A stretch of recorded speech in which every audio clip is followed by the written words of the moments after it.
नांदेड जिल्ह्याच्या विकासाला चालना देण्याकरिता जिल्ह्यातील उद्योगांची वाढ सुद्धा आवश्यक आहे आणि त्या अनुषंगानं जिल्ह्यामध्ये गुंतवणूक वाढावी, नवनवीन उद्योग यावेत आणि त्या माध्यमातून रोजगार निर्मिती व्हावी यासाठी नांदेड जिल्ह्याच्या स्तरावरची गुंतवणूक परिषद अर्थात इन्व्हेस्टमेंट समिट ही महाराष्ट्र शासनाच्या उद्योग विभागामार्फत आपल्या जिल्ह्यामध्ये आयोजित करण्यात येत आहे। दिनांक 5 मार्च रोजी हॉटेल मिडलँड या ठिकाणी या परिषदेचं आयोजन करण्यात आलेलं आहे।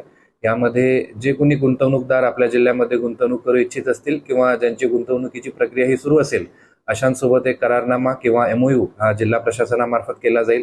यामध्ये या गुंतवणूकदारांना ज्या काही शासकीय परवानग्या लागतात त्या गतीनं देण्यासाठी एक विशेष कक्ष स्थापन केला जाईल आणि त्याचबरोबर जिल्ह्यात जे काही अस्तित्वात असणारे उद्योग आहेत किंवा छोटे MSME युनिट्स आहेत त्यांना चांगलं पोषक वातावरण कशा पद्धतीनं करता येईल यासाठी आपण त्या ठिकाणी महसूल विभाग, टाउन प्लॅनिंग, स्थानिक स्वराज्य संस्था, पोल्युशन कंट्रोल बोर्ड अशा वेगवेगळ्या शासकीय यंत्रणांकडनं मार्गदर्शक सत्र सुद्धा ठेवणार आहे। माझ्या मते सर्व गुंतवणूकदारांसाठी आणि भविष्यात ज्यांना उद्योग व्यवसायामध्ये प्रगती करायची आहे अशा मंडळींसाठी हा अतिशय महत्त्वाचा एक प्लॅटफॉर्म या ठिकाणी महाराष्ट्र शासनाने उपलब्ध करून दिलेला आहे। तरी आपण निश्चितपणे यामध्ये सहभागी व्हा आणि या नवीन आणि अभिनव अशा उपक्रमाचा लाभ घ्या। धन्यवाद।